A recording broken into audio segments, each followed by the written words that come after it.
Kami dari kelompok 6, kelas HKN 3B, program studi Hukum Tata Negara, Fakultas Syariah, semester 3. Perkenalkan, nama saya Muhammad Dani Trisakti Indrawas Padarman dengan NIM 2403020056. Perkenalkan, nama saya Farisa Nurima dengan NIM 2403020031. Nah, pada video kali ini kami akan membahas mengenai materi perbuatan hukum administrasi negara pada mata kuliah Hukum Administrasi Negara yang diampu oleh Bapak Hardianto SH.MH. Jadi pertama-tama yang harus kita ketahui adalah apa sih perbuatan administrasi negara itu. Jadi perbuatan administrasi negara adalah suatu tindakan pejabat pemerintahan yang dilakukan berdasarkan kewenangan hukum dan menimbulkan akibat hukum bagi seseorang atau masyarakat. Kemudian tujuannya ialah untuk menjalankan fungsi pemerintahan sesuai dengan peraturan perundang-undangan. Kemudian ada pula dasar hukumnya. Yang pertama, Undang-Undang Dasar 1945 ayat 1 pasal 3, Undang-Undang Nomor 30 Tahun 2014 tentang Administrasi Pemerintahan, dan yang terakhir asas-asas umum pemerintahan yang baik. Ya, jadi kali ini saya akan menjelaskan syarat-syarat perbuatan hukum administrasi negara, yang dimana agar sah itu dan berlaku harus memenuhi syarat, yaitu yang pertama dilakukan oleh pejabat berwenang, yang kedua berdasarkan hukum atau peraturan yang berlaku, yang ketiga menimbulkan akibat hukum, yang keempat dilaksanakan dalam rangka penyelenggaraan pemerintahan, yang kelima itu tidak bertentangan dengan AUPB.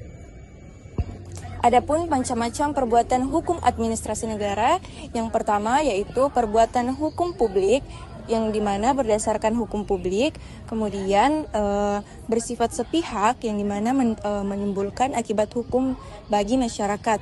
Terus yang kedua yaitu perbuatan hukum privat, yang berdasarkan hukum privat, yang dimana hubungan antara pemerintah dan masyarakat sejajar. Dan yang terakhir perbuatan nyata atau faktual, yang dimana menimbulkan perbuatan yang tidak langsung menimbulkan akibat hukum. Adapun contoh hukum administrasi negara adalah yang pertama itu publik, pemberian izin usaha seperti masyarakat berhak membuka usaha. Yang kedua itu pemberhentian PNS seperti status pegawai berakhir. Yang ketiga itu perdata pemerintah membeli tanah seperti hak milik berpindah ke negara. Faktualnya itu pembangunan jabatan seperti berdampak sosial tanpa akibat hukum langsung. Jadi dari beberapa pemaparan materi tadi dapat kita simpulkan bahwa perbuatan hukum administrasi negara merupakan alat pelaksanaan fungsi pemerintahan yang dimana dapat berbentuk publik, perdata, dan juga faktual, yang dimana perbuatan hukum administrasi negara itu harus berdasarkan kewenangan sah dan sesuai dengan peraturan hukum, dan juga mempunyai tujuan yaitu untuk menjamin kepastian hukum dan juga meraih pemerintahan yang baik. Selamat datang di Universitas Islam Negeri Palopo, kampus yang memadukan ilmu pengetahuan modern dengan nilai-nilai keislaman. UIN Palopo hadir sebagai tempat mencetak generasi muda yang cerdas, berakhlak, dan siap membangun peradaban bangsa. Kampus ini memiliki suasana belajar yang religius dan dinamis, didukung oleh dosen-dosen profesional serta lingkungan akademik yang inspiratif.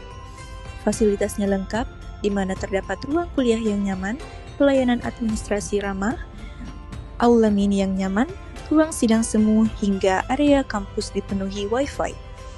Semua disediakan agar mahasiswa dapat belajar dengan tenang dan berkembang maksimal.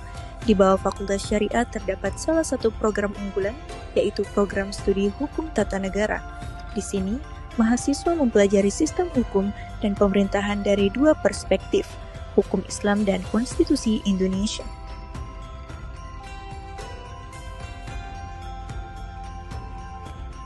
Tidak hanya teori, mahasiswa juga dibekali praktik langsung melalui simulasi sidang, penelitian, dan magang di lembaga-lembaga pemerintahan. Melalui pembelajaran yang integratif, program studi Hukum Tata Negara UIN Palopo melahirkan lulusan yang religius, kritis, dan siap menjadi bagian dari perubahan. Mari bergabung bersama kami di program studi Hukum Tata Negara Fakultas Syariah UIN Palopo. Wujudkan cita-citamu menjadi sarjana hukum Islam yang berintegritas, adil, dan berwawasan. Bersama HTN, kita jadi generasi sadar hukum, cerdas, dan berintegritas. UIN Palopo, kampusnya calon pemimpin bangsa.